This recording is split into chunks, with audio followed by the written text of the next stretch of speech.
When you're navigating the dating world, it's easy to get swept up in the excitement. You meet someone new, there's that initial spark, that rush of chemistry, and you begin imagining what could be. But what if you're unknowingly stepping into a dating game where certain personality traits, like those of an alpha or a sigma, are in play? The dynamic between these two personality types can make or break a relationship, and recognizing the red flags early on can save you from a lot of heartache. But how do you differentiate between these two types and figure out if they're playing the game fairly or if they're hiding darker motives? Let's dive into the alpha versus sigma dating game, where knowing the signs of potential trouble can be your ultimate advantage. You may not even realize it yet, but the person you're dating could be showing you subtle signs of being an alpha or a sigma, and while both may seem appealing at first glance, the red flags are there if you know where to look. Imagine you're on a date, you're having a great conversation, and then you realize they start taking charge of everything. They make decisions for you, they direct the flow of conversation,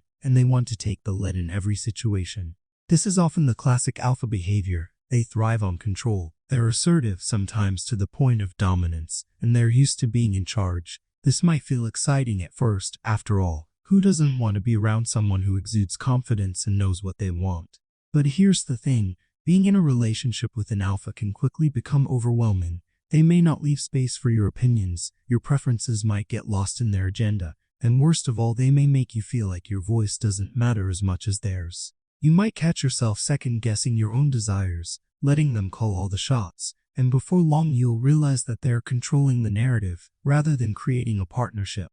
If you find yourself feeling like you're constantly in their shadow, ask yourself, is this the kind of relationship I want, where my individuality is lost in someone else's dominance? Now, let's switch gears and look at the sigma. Unlike the alpha, who craves attention and thrives on being the center of the social scene, the sigma is different.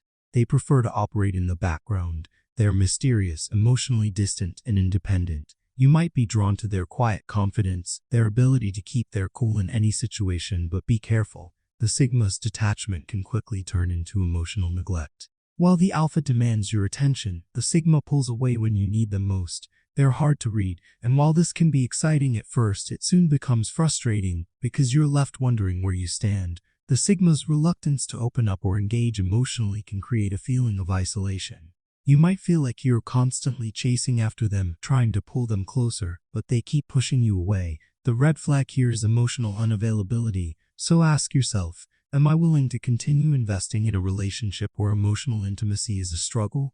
When you're dating someone, whether they're an alpha or a sigma, it's easy to get caught up in the excitement of their personality, but the key to understanding whether you're in the right relationship is to look for patterns of behavior. Pay close attention to how they treat you, especially when things don't go as planned. Let's say there's a disagreement, or maybe you've expressed a need for something more. How do they respond? An alpha might react by asserting more control, pushing their views onto you even harder, turning the conversation into a battle of wills. They may refuse to compromise, and in some cases they'll make you feel like you're wrong for even voicing an opinion that's different from theirs. If you're with an alpha, you could quickly find yourself constantly defending your position in an effort to maintain some sense of equality in the relationship. And that's a red flag. Relationships should be about mutual respect, not one person always being in charge. So ask yourself, am I constantly fighting for my voice to be heard, or am I being treated as an equal? The sigma, on the other hand, reacts very differently to conflict. Instead of getting assertive or aggressive like the alpha, they may withdraw. They might go silent, emotionally shut down, and leave you in a state of confusion, wondering where things went wrong.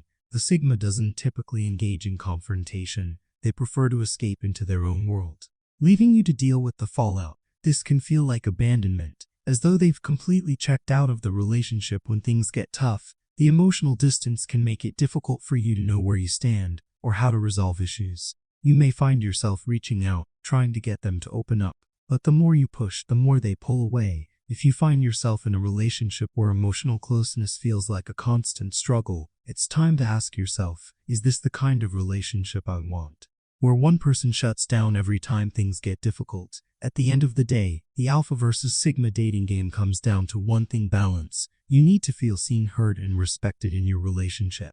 And that means being able to voice your thoughts and opinions without fear of being overpowered or ignored.